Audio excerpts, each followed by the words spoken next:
tarde. Hoje a nossa aula de história, de maneira assíncrona, offline, em que eu disponibilizo para vocês um link lá no grupo, um link do vídeo, que está disponível no YouTube. Antes de iniciar a aula, eu tenho alguns avisos. O primeiro é sobre as questões que eu pedi para vocês fazerem em casa na aula de segunda-feira, na aula passada. Pedi para que vocês respondessem duas questões, que era uma sobre a cultura e a outra sobre o trabalho. Essas questões não serão corrigidas hoje, elas serão corrigidas na segunda-feira, que é a nossa próxima aula. Então, segunda-feira, iremos corrigir essas duas questões. Hoje, a gente vai estudar esse assunto, que é um assunto do livro do segundo bimestre, ou seja, os assuntos do primeiro bimestre já acabaram, a gente só vai faltar corrigir essas duas questões que fazem parte do livro do primeiro bimestre, que a gente faz isso segunda-feira. Então, segunda-feira, vocês têm que estar com o livro do primeiro bimestre e do segundo bimestre. Segunda-feira, eu quero todo mundo com os dois livros, o do primeiro bimestre e o do segundo bimestre, para que a gente possa finalizar o livro do primeiro e iniciar fazendo algumas questões e continuando os assuntos do segundo bimestre. Esse assunto é do livro do segundo bimestre, do segundo livro. Então, significa que a partir desse assunto, esse assunto e os próximos que virão, cairão na prova. Então, prestem muito bem atenção. Prestem bem atenção. Se tiver qualquer dúvida, por favor, pergunte. Não fique nessa, eu pergunto depois. Não. Perguntem logo. Assim que finalizar o vídeo, correm lá para o grupo do WhatsApp, que eu vou estar disponível para vocês até as 3h30 para responder qualquer dúvida sobre esse vídeo. Já adianto logo, hoje a atividade não será de casa, será de aula. Então, assim que você finalizar o vídeo, assim que o vídeo acabar, eu vou disponibilizar outro vídeo, um vídeo muito mais curto, explicando a atividade e o link do Forms, porque essa atividade é no Forms. Vocês irão responder no horário da aula, ou seja, entre 2h40 e 3h30. Nossa aula vai até 3h30 hoje. Então, vocês vão responder agora no horário da aula. Assim que finalizar o vídeo, assim que eu enviar o outro vídeo, você finalizou o outro vídeo, envia o link. Quando eu enviar o link, você entra, responde e envia. Pronto. Essa é a atividade de aula. Não vai ter atividade de casa, vai ter atividade de aula. Atividade que será feita nesse horário. Então, vamos adiantar logo o nosso assunto de hoje, que é assunto do livro do segundo bimestre. Ou seja, esse assunto vai cair na prova. A partir desse assunto, esse e os próximos assuntos que virão, irão cair na prova. Os assuntos do primeiro bimestre, no caso do primeiro livro, irão cair na prova, professora? Não, só a partir desse. Então, os assuntos do segundo livro irão cair na prova. Hoje a gente vai estudar sobre a Mesopotâmia. Vocês já estão me perguntando, o que é Mesopotâmia, professora? Eu tô vendo aí que significa terra entre rios, o que é isso? A Mesopotâmia é uma região que até hoje existe, ela fica no Oriente Médio, especificamente no Iraque. Até hoje existe o Iraque, até hoje existe o Oriente Médio. A Mesopotâmia é uma região muito importante, que foi muito importante para os homens da antiguidade. Veja bem, a gente estudou na unidade passada a pré-história, com o paleolítico e o neolítico. Termina a pré-história, o que é que vem? Vem a Idade Antiga. Então, a Mesopotâmia faz parte da Idade Antiga. É o que a gente vai estudar agora, a Idade Antiga. Por quê? Porque a história ela é dividida em idades para que facilite o nosso entendimento sobre o passado humano. Então, a gente vai estudar agora a Idade Antiga. A Mesopotâmia, os povos que habitaram na Mesopotâmia, porque a Mesopotâmia é uma região, ela vem desde a pré-história. Então, antes mesmo do surgimento da Idade Antiga, já haviam povos que vinham habitando a Mesopotâmia. Então, Mesopotâmia é uma palavra grega que significa terra entre rios, pois é uma região, a Mesopotâmia é uma região que é localizada entre os rios Tigres e Eufrates, que são rios muito importantes, tá? Naquela época, era de crucial importância você viver próximo aos rios, porque o rio oferece alimento, o rio oferece proteção, o rio oferece água, que é importante para sobreviver. Então, se você está do lado de um rio, significa que você está em uma boa região para se morar. Isso lá na época desde a pré-história e agora na Idade Antiga. Então, os primeiros povos que começaram a povoar a Mesopotâmia são povos ainda da pré-história. Termina a pré-história. E qual é o fim da pré-história, professora? É a invenção da escrita, cerca de 4.000 a.C. Então, há 4.000 anos atrás, antes de Cristo, ou seja, 6.000 anos atrás, é provável que tenha inventado a escrita. E quando há a invenção da escrita, termina-se a pré-história e inicia a Idade Antiga. E onde é que surgiu a escrita? Exatamente na Mesopotâmia. Foi lá na Mesopotâmia, nessa região, que povos criaram a escrita. Qual povo, professora? A gente chega já lá. Então, vocês já sabem que a Mesopotâmia é uma região que fica localizada entre os rios Tigres e Eufrates e que foi muito importante para os povos da antiguidade. Foi na Mesopotâmia que foi criado assim grandes civilizações, cidades enormes, assim bem pomposas, muito chiques.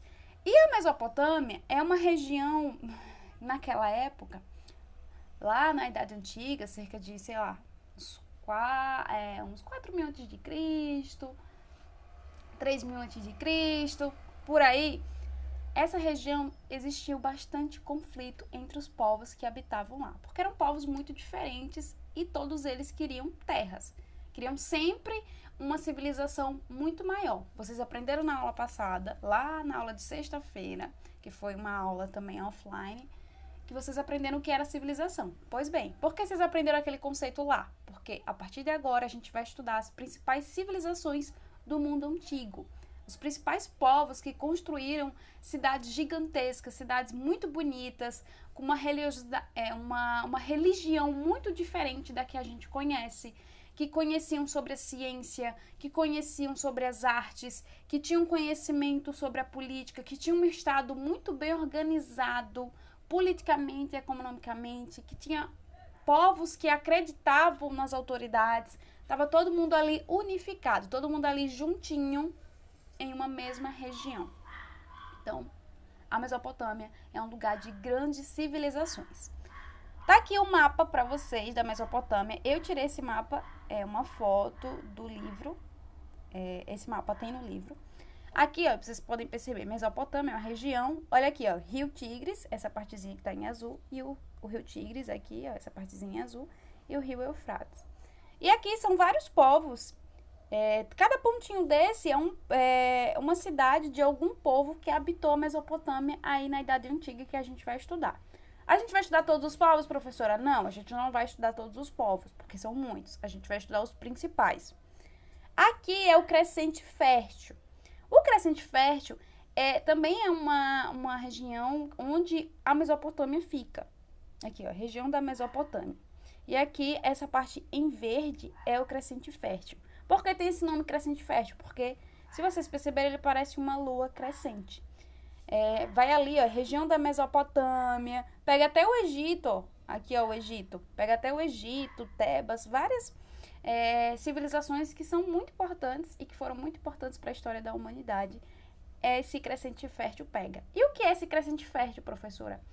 É uma região muito fértil. Tá? Uma região que apresenta uma fertilidade muito boa. Então, são terras boas, terras interessantes, que apresentam rios bons e que esses rios proporcionam aí uma vida melhor para as pessoas que vivem próximos a ele.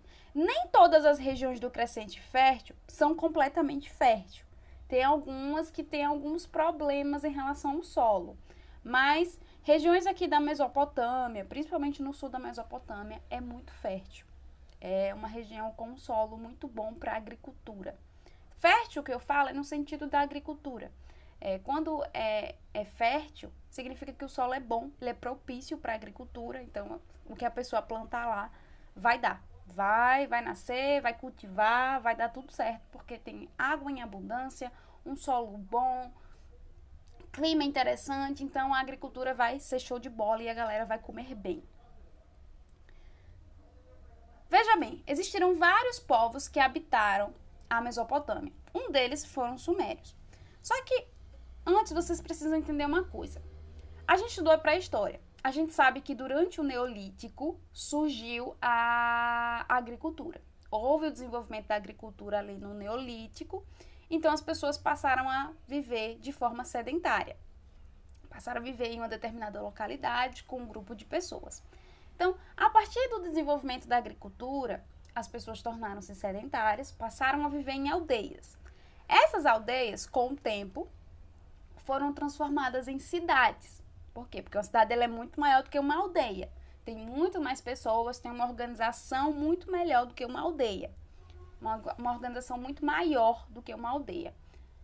Dessas cidades surgiram as grandes civilizações, que são assim, digamos que cidades muito bem desenvolvidas e muito bem organizadas.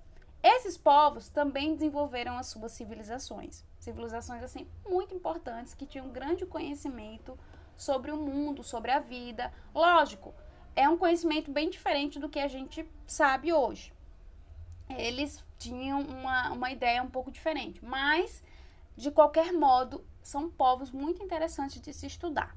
O primeiro deles é os Sumérios. Os Sumérios é um povo que viveu ali na Mesopotâmia. Provavelmente são os primeiros a habitarem a região da Mesopotâmia. Eles organizavam-se em cidades-estados. Professora, como assim cidades-estados? Eles eram povos, assim, muita gente que eram sumérios, que compartilhavam a mesma cultura, só que cada um vivia dividido. Digamos que eles viviam em grupinhos. Cada povo sumério vivia em grupinhos. Cada grupinho tinha a sua cidade. E cada cidade tinha sua própria organização. Tinha sua própria política, tinha seu próprio rei, imperador, tinha sua forma de se organizar. Por isso que se chama cidades-estados. Porque cada cidade é um estado. Ela tem a sua própria forma de organização, ela tem suas próprias leis, seu próprio rei. Então, por exemplo, eu sou do povo sumério. Ok, sou. Mas eu vivo na cidade de Ur. É uma cidade que foi construída pelos sumérios. Eu vivo na cidade de Ur. Então, lá no Ur, a rainha da cidade de Ur é a Thaís. A Thaís é a rainha. E lá tem as suas próprias leis na cidade de Ur. E aí, se eu quiser visitar outro povo sumério, eu vou lá para a cidade de Uruk, que é outra cidade que fica um pouco mais distante de Ur, que é a minha cidade. Lá tem outro rei. Por exemplo, o rei de lá é o Alex. O Alex é o rei de Uruk. E Uruk tem a sua próprio rei, tem sua própria forma de se organizar. Então, percebe-se, Uruk, que é a cidade governada por Alex, é suméria, é do povo sumério, e o Ur, que é a cidade governada pela Thaís, também é suméria. Então, os dois fazem parte dos povos sumérios, ok. Só que cada um tem sua forma de se organizar, cada um tem as suas leis, cada um tem o seu próprio rei. Por isso chama-se cidades-estados, porque cada cidade tinha seu próprio governo e sua própria forma de se administrar. Eles eram politeístas, tinham uma religião politeísta. Politeísta significa vários deuses, então eles acreditavam em vários e vários deuses. Religião politeísta, religião que acredita em vários deuses. Religião monoteísta, religião que acredita em apenas um Deus. Por exemplo, a religião que é mais seguida aqui no Brasil é o cristianismo. Então, é uma religião monoteísta, porque acredita que só existe um Deus, que é o Deus. Pronto. Já os povos sumérios acreditavam em vários deuses, tinha vários, assim, tinha deuses para tudo. Então, é uma religião politeísta. Além disso, foram eles que criaram a escrita cuneiforme e começaram a utilizar a roda. Professora, o que é essa escrita cuneiforme? Lembra que eu falei para vocês agora no início da aula que foi com o surgimento da escrita que terminou a pré-história e iniciou a Idade Antiga? Pois bem, foram os sumérios que viviam lá na Mesopotâmia que criaram essa escrita, a escrita cuneiforme, que criaram a primeira forma de se escrever. Ela é bem diferente, aqui o exemplo, é bem diferente do que a gente escreve hoje, olha aí, né? Parecem tracinhos. Eles eram feitos em tábulas de argila, riscadinhos, e eram muito importantes, porque aí se registravam as leis, se registrava a quantidade de bens que existia naquela cidade. Então, era uma forma muito interessante de organizar a cidade-estado. E, além disso, eles também utilizavam a roda, que foi muito importante essa utilização da roda. Hoje a gente considera super comum a roda, porque a gente vê em qualquer lugar a roda de carro, que é o pneu, enfim, tudo muito fácil, né? A roda é algo muito comum na nossa vida. Só que naquela época era muito difícil, muito raro. E aí eles começaram a utilizar a roda nos caminhões de bois, nos caminhões que eram carregados por bois, e facilitou muito o transporte, porque a roda ela facilita muito na travessia, ela facilita muito para que aquele determinado transporte seja muito mais ágil, muito mais rápido. Os sumérios foi um povo assim extenso, tiveram várias cidades e estados, cada um com sua própria forma de se governar. Só que aí, por volta de 2300 a.C., já tinha terminado a pré-história há muito tempo, já estamos na Idade Antiga.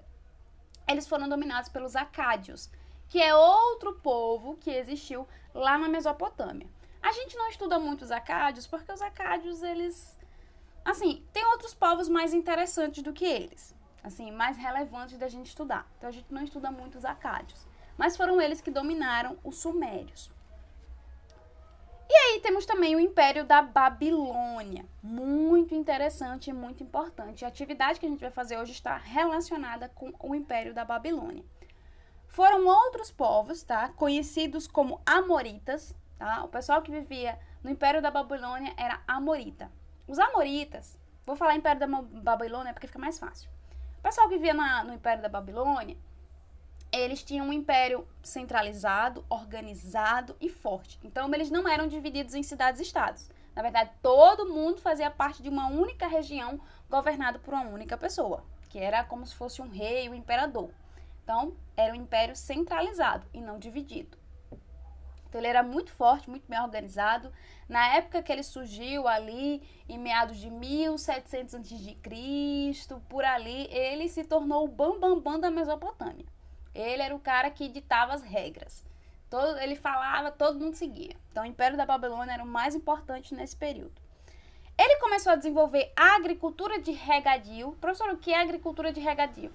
É uma agricultura que depende do solo e da água. Lembre-se, a região Mesopotâmia, ela fica entre o rio Tigres e Eufrates. E o Império da Babilônia dependia desses dois rios para sobreviver. Então, ele começou a desenvolver essa agricultura de regadio, que dependia do solo, teria que ter um solo bacana, um solo propício para cultivar, e também da água. Essa água vinha ali dos rios, para facilitar na irrigação, e também, além do solo e da água, dependia também do clima. Mas a agricultura de regadio, ela depende da água e do solo. A sociedade do Império da Babilônia, ela é dividida em 3 grupos, preste atenção, tá? 3 grupinhos. Eram divididos em proprietários de terra, funcionários do palácio, que viviam ali ao lado do rei, e os trabalhadores. Veja bem, os trabalhadores, eles eram a maior parte da população, eles eram pessoas pobres, e eles poderiam ser trocados e vendidos pelos donos pelos proprietários das terras. Então, os trabalhadores meio que pertenciam aos proprietários de terra. Então, ele poderia ser vendido, poderia ser trocado tranquilamente. Era como se fosse um escravo. E ele trabalhava ali para o proprietário de terra e também trabalhava para o império. Caso o rei precisasse desse trabalhador para trabalhar em algum lugar, por exemplo, para trabalhar na colheita, ele era convocado e ele tinha que ir. Era obrigado a ir.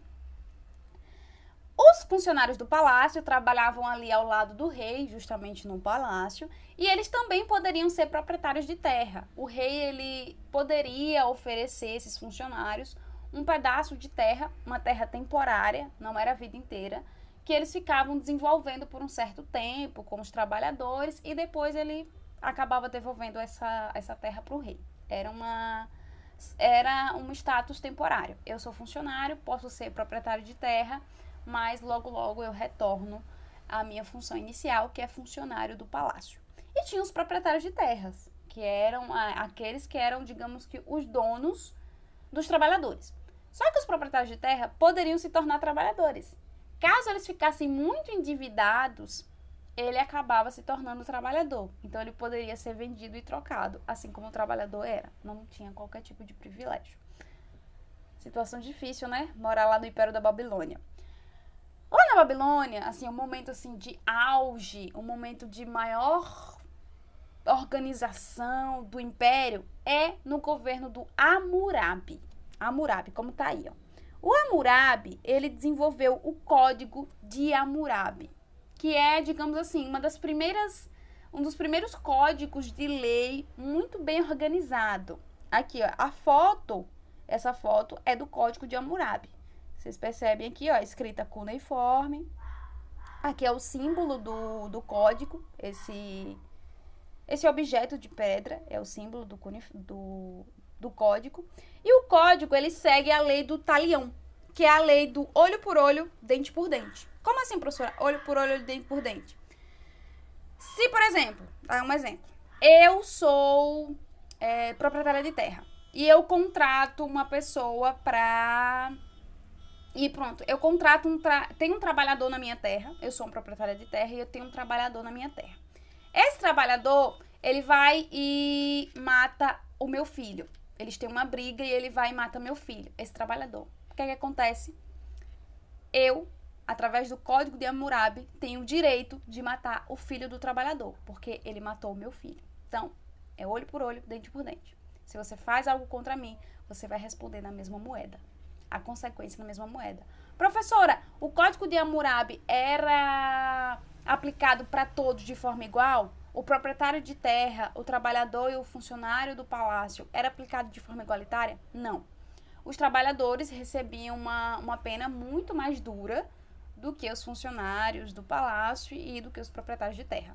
Havia essa distinção social em relação ao Código de Hammurabi. Também eles eram politeístas, acreditavam em vários deuses e, embora seja um império muito forte, eles acabaram sendo dominados pelos assírios em 1350 a.C. Não precisa decorar essas datas, tá? Porque realmente são datas chatinhas, não há necessidade de decorar. Você só precisa entender o contexto de cada um dos povos, o que é que eles fizeram, quais as suas principais características e por quem foram dominados. Não precisa decorar a data, não há necessidade. Eu falo para que vocês se situem no tempo, mas não há necessidade de decorar a data. Então, eles foram dominados pelos assírios, que é o nosso próximo povo. Os assírios, eles eram povos extremamente guerreiros e muito destemidos. Sim, eles investiam pesado no exército. Tinha um exército forte, muito bem organizado. O rei era considerado um chefe guerreiro que teve aquele dom, que tinha o dom de guerrear graças aos deuses. Foram os deuses que deram ao rei esse dom dele de guerrear, de ser o chefe dos exércitos. Então, eles eram povos muito, muito guerreiros, muito destemidos. Inclusive, eles eram extremamente violentos. Eles eram formados aí em um grande império. Eles também eram como se fosse um império babilônico, tinha um império bem forte, bem organizado e muito guerreiro, que utilizava da guerra como uma forma de expandir esse império. Então, ele ia lá e ia conquistando um povo. Por exemplo, ele conquistou os babilônicos, que é do Império Babilônio. Foi lá e conquistou o Império Babilônio. Chega lá, quando ele conquista, eles são muito brutos, muito violentos. Chega assim, é tiro, é porrada, chega chegando. É pra chegar chegando assim, vim pra cá e vou te matar. Se você resistir, você vai morrer. A situação não era, assim, agradável para quem era dominado pelos assírios. Então, eles costumavam, por exemplo, arrancar os olhos das pessoas. Eles tinham o costume de arrancar os olhos das pessoas, caso fossem inimigas deles. Todas as pessoas que eles dominavam se tornavam escravas do império. Então, por exemplo, eles chegaram lá no Império Babilônio, dominaram o pessoal da Babilônia. Essa galera, a que não morreu na batalha, eram escravizadas pelos assírios. Então, eram povos muito guerreiros, muito violentos. Eles também tinham uma religião politeísta, acreditavam em vários deuses. Eram muito estudiosos da astronomia, acreditavam na posição dos planetas, no estudo do universo. Então, eles achavam, assim, que a depender da posição do planeta, isso interferia na vida das pessoas. Então, os sábios, os religiosos, principalmente os religiosos, estudavam muito os astros, estudavam os planetas, estudavam as estrelas, estudavam o universo da forma deles, assim, muito avançados para a época. Eles eram muito avançados para a época. E eles acreditavam que tinha uma ligação com a nossa vida real, que a astronomia, a posição dos planetas, a posição das estrelas, ela influenciava na nossa vida cotidiana, segundo os assírios. Embora eles tenham sido povos muito guerreiros, eles foram dominados também, só que pelos caldeus, por volta de 612 a.C. Os caldeus, eles são a galera que sobrou do Império Babilônio, do Império Babilônico. É aquela galera lá que sobrou. E eles formaram o segundo Império Babilônico. Restabeleceram a Babilônia, que era a capital do Império Babilônico, e transformaram a Babilônia, assim, sabe, uma cidade modelo. Um lugar lindo demais de se ver, sabe? Eles eram, assim, nossa, grandes artistas, tinha gostavam muito da arquitetura. Nossa, era uma cidade bonita, muito linda. Todo mundo chegava e dizia, caramba, meu Deus, que maravilha. Então, realmente a beleza era muito esplêndida. Então, eles organizaram ali a Babilônia sob um novo império muito forte. Ainda os caldeus são do império, tem uma política centralizada, todo mundo ali reconhecendo o rei. E a época mais forte desse império é no governo de Nabucodonosor. Se você já assistiu alguma novela bíblica, alguma novela bíblica que aparece na TV, provavelmente você já ouviu falar desse nome, Nabucodonosor, que é um rei que é muito citado na Bíblia, lá no primeiro livro, nos primeiros livros, na verdade. Ele é muito citado. E é um rei que realmente existiu, e ele foi um rei da Babilônia. É um rei que dominou vários povos, um rei que transformou a Babilônia em um grande império, um império muito forte e muito bonito, assim, que dava gosto de ver, porque eles realmente investiam pesado na beleza da cidade. Isso aqui é um monumento que foi criado lá pelos sumérios e utilizado muito pelos caldeus. Ali na Babilônia existia muito desse monumento muito bonito. Era como se fosse um templo religioso, tinha as escadas, até hoje existe, essa foto ela é mais recente, eles foram preservados e são considerados patrimônios históricos. Essas são as referências das imagens. E aí, galera, você tem alguma dúvida? Se tiver, corre lá no grupo, pergunta. Lembre-se que esse assunto vai cair na prova. A partir desse assunto, esse e os próximos que virão serão cobrados na prova. A atividade de aula. Vou disponibilizar o link do Forms. Antes de disponibilizar o link do Forms, eu vou mandar um vidinho lá no grupo explicando como faz, porque talvez vocês fiquem um pouco, um pouco confusos. Então, eu vou mandar um vídeo explicando. É uma atividade rápida, uma atividade de casa. Você responde, envia e pronto. Tá livre. Qualquer dúvida, estou à disposição. Beijão, tchau, tchau. Até a próxima aula.